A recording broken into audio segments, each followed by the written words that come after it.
pari, nuk bim dakord bashk tek zona më e sigurt që mund të konsiderohet aeroporti i ri. Një ndër, thash.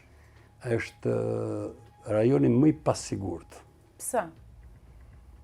Është debatuar prej shumë vitesh për të patur një plan të veçantë sigurie për aeroportin e Rinasit, por atje ka vetëm plan hajnie. Kur sigurie. Atje ka 3 lloj policish, mos 4. Ka polici kufitare, polici rendi, polici të luftës kundër kriminalitetit. Nuk janë në një komandë, po janë në nënvarësinë e disa komandave, ka polici private, ka dhe siguriti të aviacionit civil. Pra, thënë ndryshe, atje ka shumë koka. Është vendi më i pasigurt për faktin sepse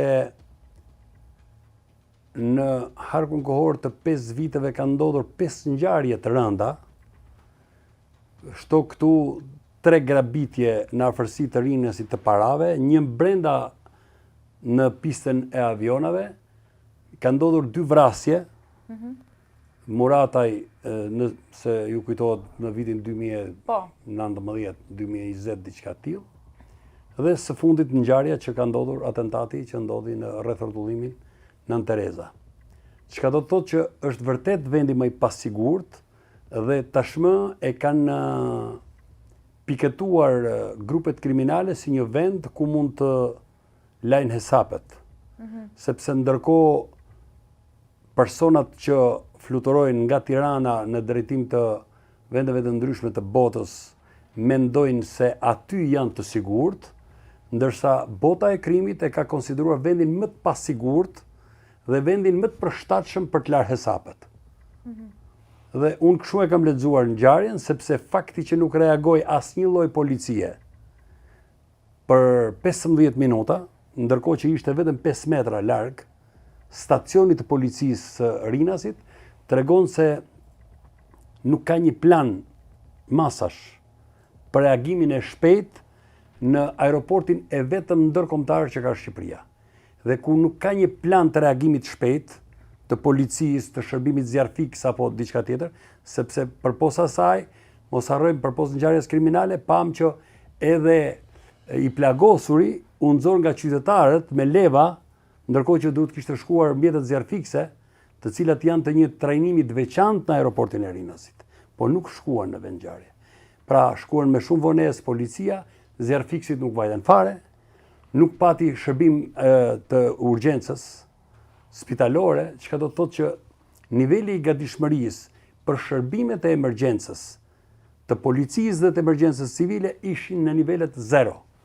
Dhe unë nuk e konsideroj vend sigurt, në këtë pikë nuk bim dakord bashkë dhe unë të kundërshoj.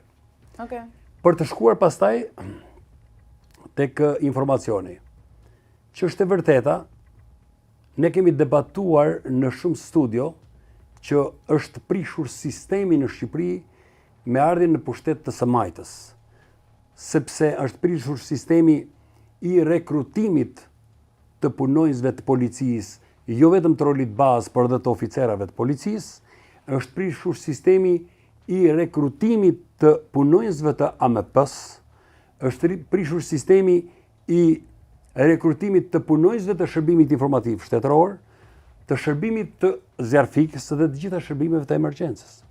Duke u prishur sistemi i rekrutimit dhe duke e mbushur këto organizata me njerëz të papërshtatshëm, pa një vërtetim personaliteti të kullueshmërisë së origjinës së personit apo të personës, pra mashkull apo femër që do të rekrutohet si punonjës, nëse ne nuk bëjmë një vërtetim personaliteti nga të përgjegjshëm, nga njerëz të përgjegjshëm, atëherë shkojmë edhe tek rekrutimi i kontingjentëve të policisë dhe i fusim brenda në vathën e policisë. Çka do të thotë që ne në mënyrë kategorike shteti nuk ka një filtr të rekrutimeve, ndërkohë që organizatat kriminale rekrutojnë më të përgatiturit në polici, përfshi dhe punonjësit e forcave speciale për t'i bërë pjesë të grupeve kriminale me detyrat veçanta, vëzhgimi, shoqërimi, investigimi, përgjimi, agent në mbulim apo në çdo pozicion tjetër të punës. Që do të thotë që unë jam shumë i trishtuar në raport me përgjegjshmërinë e procesit të rekrutimit dhe të pozicionimit në vendet e punës në organet ligjzbatuese të Shqipërisë. Kjo është ngjarja më e rëndë dhe është prishja e sistemit dhe prishja e gjithë strukturave shtetërore. E njëjta gjë, mos të më keq, është bërë në magjistraturën atje ku përgatiten gjykatësit dhe prokurorët e ri. Dhe baza e furnizimit është lista e patronazhistëve. Po të verifikosh kush shkon në shkollën e magjistraturës, për gjykatës apo për prokuror, kush shkon për oficer policie apo për punonjës policie apo punonjës të shërbimit informativ shtetëror, patjetër ka qenë i regjistruar patronazhist, antar freshi apo të organizatave të partisë. Dhe kjo është për të vënë durrët në kokë. Nëse ka një burim tjetër, ai nuk mund të pranohet dhe nuk fiton asnjëherë në një garë të pastër, edhe ndodh si ajo gara e tendrit të aeroportit të Vlorës. Tani, në atentatin e Rinasit, autorët përdorën një makinë Toyota e cila më pas u gjet e djegur, në të edhe 4 armë. Çfarë do të thotë kjo mënyrë e përdorur dhe përdorimi i makinave të huaja në rastin konkret ishte me targa greke për shembull në atentate të tilla? Shiko, për mua targat nuk kanë shumë rëndësi. Targat zakonisht përdoren për të humbur gjurmë, për të orientuar organet hetimore, për të konsideruar që një makinë me targë greke ishte e rastësishme aty. Aty nuk u përdor një makinë, janë përdorur 3 makina nga të paktën deri më tani, organet e hetimit kanë nxjerrur se 3 makina kanë qenë në dispozicion brenda perimetrit.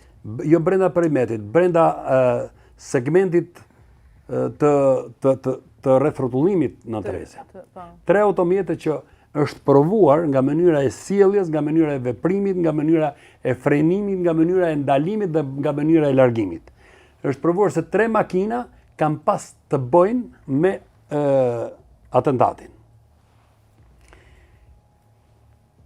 A kanë pas targa, pa targa, targa greke, apo targa italiane, apo targa shqiptare, kjo nuk ka rëndësi fare. Por përdorimi i targave dihet që bëhet për të humbur gjurmë. Kriminaliteti i ndodhur në rajonin, përgjithsisht, në rajonin e aeroportit Rinasit, në rajonin e Fushkrujës, në rajonin e Laq, Milot, komplet qarku i Kurbinit, po të shikosh specifikat e kriminalitetit është atentat i përkryer me masat precize nga organizatat kriminale, nga grupet kriminale po themi, dhe në përfundim djegja e automjeteve dhe e armëve.